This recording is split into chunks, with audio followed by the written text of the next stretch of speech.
কখনো কখনো ভাবি ভাগ্যিস আমি এখানে জন্মেছিলাম বলে, তাছাড়া আমাকেও কবে, তাছাড়া আমাকেও কবে, তাছাড়া আমাকেও কবে, সরি, আমাকেই কবে বলে দিতে যে আমি বাংলাদেশি অনুপ্রবেশকারী। আই উইথড্র মাই ওয়ার্ড, বেরিয়ে গেছে। দর্শক শুনলেন, আজকেও খিস্তি দিয়েছেন। আজকে হুগলিতে একটা প্রোগ্রাম করেছেন, তো সেখানে বলেছেন, বলার পরে উনি সরি বলেছেন এবং বললেন যে বেরিয়ে গেছে। কি করে বেরিয়ে যায়? যদি আপনি অভ্যস্ত না থাকেন, কি করে বেরিয়ে যায়?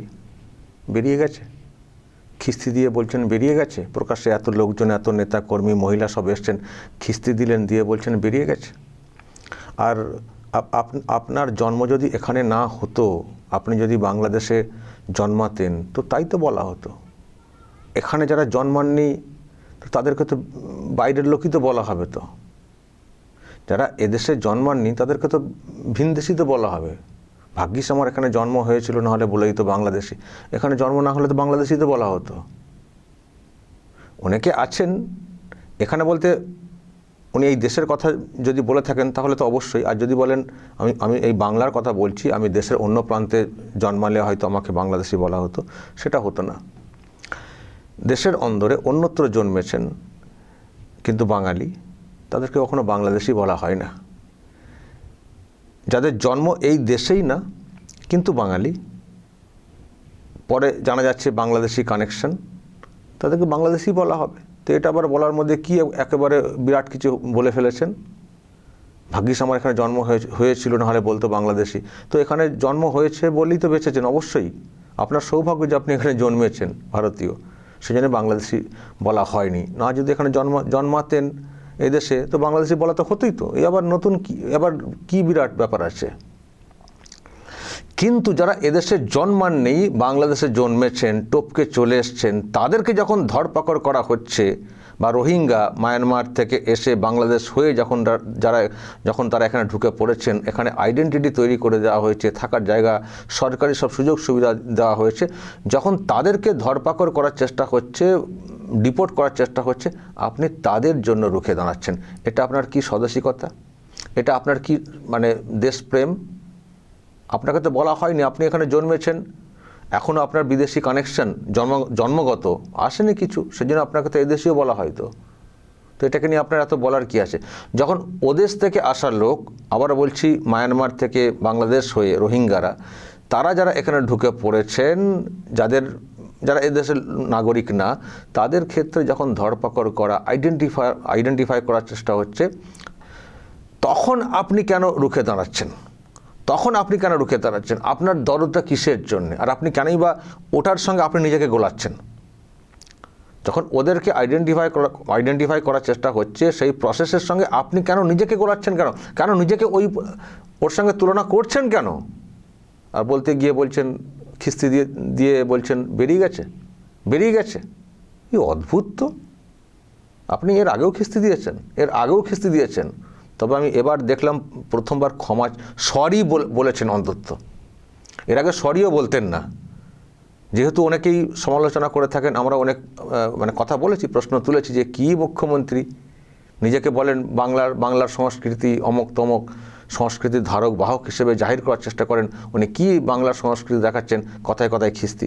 এইসব নিয়ে অনেকে প্রশ্ন তুলেছেন, সমালোচনা করেছেন, আমরাও করেছি। হয়তো সেটা মাথায় টোকা দিয়েছে, সেই জন্য বলছেন সরি, আমি উইথড্র করছি এই ওয়ার্ডটা। আর কি হবে? আপনি যে এই টাইপের কথা বলেন, সেটা তো প্রমাণ হয়ে গেল। এর আগে অনেকবার বলেছেন, যাই হোক আজকে সরি বলেছেন। কিন্তু বেরিয়ে গেছে, এই যে কথাটা বললেন, কেন এত বেরিয়ে যায়, আমি শুধু এটাই ভাবছি। কি অদ্ভুত না দর্শক? ইনারাই আবার বাঙালির সংস্কৃতি নিয়ে কত কথা বলেন। ইনারাই একটা দেশের নিরাপত্তা, সিকিউরিটি, সেটাকে বাংলাদেশের ইস্যুতে গুলিয়ে দিয়ে, বাঙালি ইস্যু জোর করে তৈরি করে এরকম একটা ডিস্টার্ব করবেন, কম্প্রোমাইজ করবেন দেশের সিকিউরিটির সঙ্গে, হ্যাঁ, সেসব নিয়ে প্রশ্ন তুললে নিজেকে এইরকমভাবে ব্যাখ্যা করবেন, আবার খিস্তিও দেবেন, আবার বলবেন বেরিয়ে গেছে। এ আবার কি? আসলে অনেক কিছুই মানে খিস্তি বেরোচ্ছে মুখ দিয়ে, ইদানিংকালে খুব ঘন ঘন বেরোচ্ছে। এই প্রচার পর্বেই তো কয়েকবার দেখলাম, এই প্রচার পর্বে আসলে মাথা ঠিক নেই না। আবার প্রথম দফার যে ভোটটা হয়েছে তারপরে তো মাথা একেবারেই ঠিক নেই, একেবারেই ঠিক নেই। আমি দর্শক দেখছিলাম পুলিশের প্রতি বিরাট এখন ক্ষোভ প্রকাশ করছেন, পুলিশের প্রতি বিরাট ক্ষোভ প্রকাশ করছেন। আসলে একটা পুলিশের ব্যাপারে খবর তো এসছে যে এবারের ভোটে পুলিশ খুব ভালো কাজ করছে, খুব ভালো কাজ করছে। আজকে পুলিশের ব্যাপারে দেখবেন কি ধরনের একটা মন্তব্য এবং ইঙ্গিত করেছেন। আবার পুলিশের এই যে ভালো কাজ যেটা নিয়ে আমরাও প্রশংসা করছি এবং কেন্দ্রীয় হোম মিনিস্টার তিনিও প্রশংসা করেছেন, এটা তো সব প্রকাশ্যে এসে গেছে। এখন দেখছি তৃণমূল কংগ্রেসের লোকেরাও এই পুলিশের বিরুদ্ধে দিদি কিছু বলে তারাও খুব উৎসাহিত হচ্ছেন, তারাও খুব মানে এখন পুলিশের প্রতি বিরাট রাগ হয়ে গেছে। আসলে পুলিশ তো এখন ওনাদের কথা শুনছেন না, একটা বড় অংশের পুলিশ, সেই জন্য খুব গোঁসা হয়ে যাচ্ছে। দেখবেন আজকে পুলিশের ব্যবহার নিয়ে কি ধরনের মন্তব্য এবং কি ধরনের অঙ্গভঙ্গি দেখবেন, চোখ মুখটা ভালো করে লক্ষ্য করবেন, দেখুন কি বলেছেন।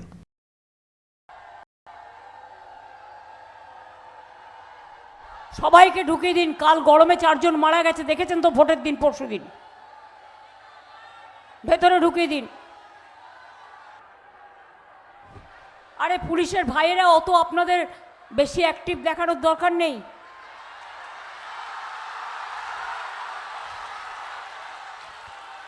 পরশুদিন তো আমার কনস্টিটিউয়েন্সির একটা কর্মীকেও পেটে পিটিয়েছে কলকাতা পুলিশ, তাকে হসপিটালে নিয়ে যেতে হয়েছিল।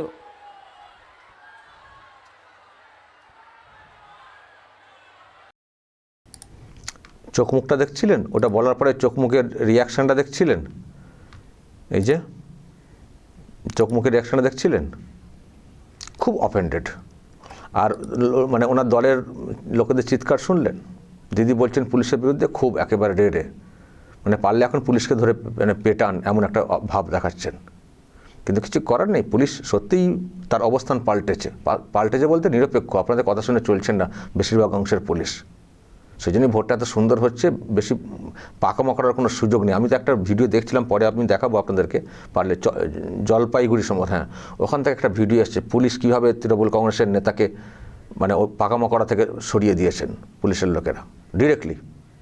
তাকে যখন হুমকি দিচ্ছেন ওই নেতা দেখে নেবো, তখন সঙ্গে সঙ্গে কী দেখে নেবেন পুলিশের লোককে সে যা করেছিলাম দেখলাম, ভিডিওটা পরে আপনাদেরকে দেখাবো আমি। পুলিশের খুবই প্রশংসনীয় কাজ হচ্ছে এবার। দেখবেন পরে যে দফাটা আছে সেখানেও দেখবেন পুলিশের ভূমিকা দেখবেন। আসলে আমি আগেও বলেছি পুলিশও খুব যন্ত্রণার মধ্যে আছে একটা বড় অংশ, কিছু নেতাগোছে যারা আছেন ওসিআইসি বা এসপি তারা গুছিয়ে নিচ্ছেন, কিন্তু বাকি অংশ খুব যন্ত্রণায়। তারাও যেন কোথাও তৈরি হয়েছেন মানে হয়ে গেছেন যে ভোটটা ঠিকঠাক করাবো, করাচ্ছেন এবং তাদের এই ভূমিকার জন্য পরিবর্তনও নিশ্চিত আসবে। তো তাতে খুব গোঁসা হচ্ছে দিদিমণির, খুব গোঁসা হচ্ছে, এত গোঁসা যে সব মুখ দিয়ে বেরিয়ে যাচ্ছে, খিস্তি বেরিয়ে যাচ্ছে। আর একটা বিষয় দর্শক খুবই ইঙ্গিতবাহক, হুগলিতে আজকে ওই রিসরা ওইসব এলাকাতে ঝাড়খণ্ডের যিনি মুখ্যমন্ত্রী হেমন্ত সোরেন, ওনার ভাই, আদিবাসী ভাই, যাকে দিয়ে কয়েকটা প্রচার করিয়েছেন, ওনার আসার কথা ছিল, উনি আজকে আসেননি। যদিও ওনার না আসার পেছনে অন্য কারণ দেখিয়েছেন আজকে মুখ্যমন্ত্রী নিজে। উনি বলছেন যে অসুস্থ, গরমে তো সবাই করছেন, মোদি শাহ তারা প্রোগ্রাম করছেন, উনি এত গরম পেয়ে গেলেন যে উনি এলেন না।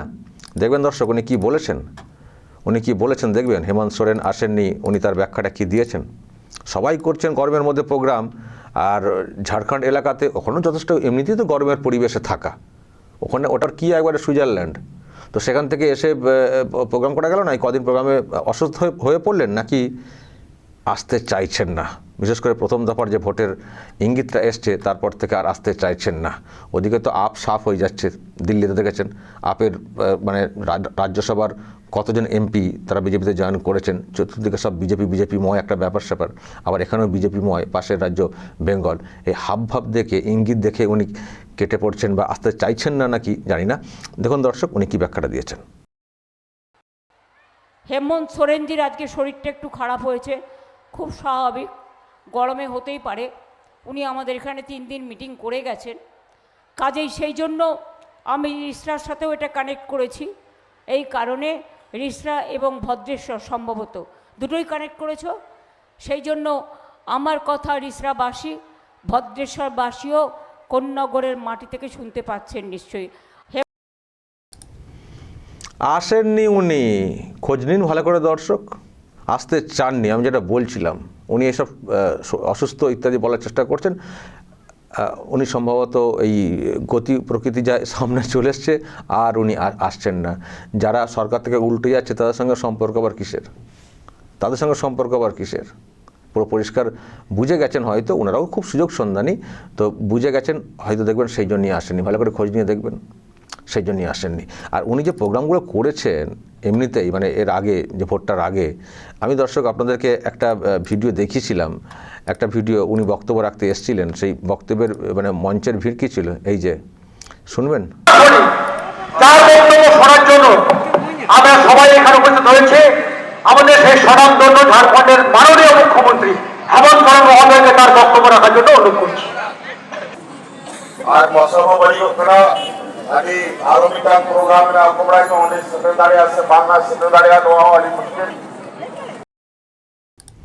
এই তো লোকজন, বিরাট প্যান্ডেল মণ্ডপ বাঁধা হয়েছে আর কি, তাতে লোকজন কোথায় হয়েছিল? কোথায় লোকজন হয়েছিল? আদিবাসী এলাকা, পুরুলিয়া ওই সব এলাকা, আদিবাসী এলাকা। উনি আসেন বক্তব্য রাখতে, লোক নেই, লোক নেই। আর ভোটের পরেও নিশ্চয়ই খবর গেছে যে ওই সব জঙ্গলমহল এলাকা ধুয়ে মুছে সাফ হয়ে যাচ্ছে টিএমসি। তো আর কোন লজ্জাতে আসবেন এখানে প্রোগ্রাম করতে? ফলে এই যে অসুস্থ বলে যেটা বলার চেষ্টা হচ্ছে, এটা আমি বিশ্বাস করি না। নিঘাত উনি টের পেয়েছেন যে যেখানে গেছি এমনিতে লোক হচ্ছিল না, আর ভোটের যা পার্সেন্টেজ শুনছি এবং মানুষের কাছ থেকে যা খবরাখবর শুনছি, ও আর ছুঁচে মেরে হাত গন্ধ করে লাভ নেই। হয়তো ওই কারণে উনি আসেননি।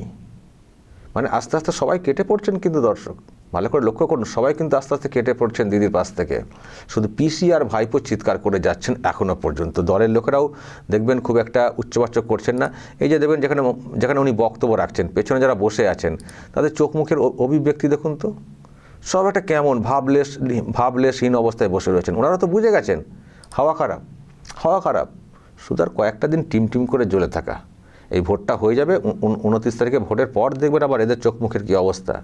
আবার দেখবেন ভাইপো না আবার কোনো টিভি চ্যানেলে বসে নিজেকে একবারে বিরাট সাদাসিধে সাজিয়ে মানে উপস্থাপন করেন, যাতে করে আমাকে কেউ কিছু বলো না, যা বলেছি ভোটের জন্য বলেছি। মানে এই টাইপের আবার নিজের ইমেজ না তৈরি করার চেষ্টা করেন ওই নিউজ 18 বাংলা বা এরকম কোনো একটা চ্যানেলে পছন্দের কাউকে একটা অ্যাঙ্কারকে সামনে রেখে, তাই না? হাল খুবই খারাপ দর্শক, খুবই খারাপ। চোখ মেললেই বুঝতে পারবেন।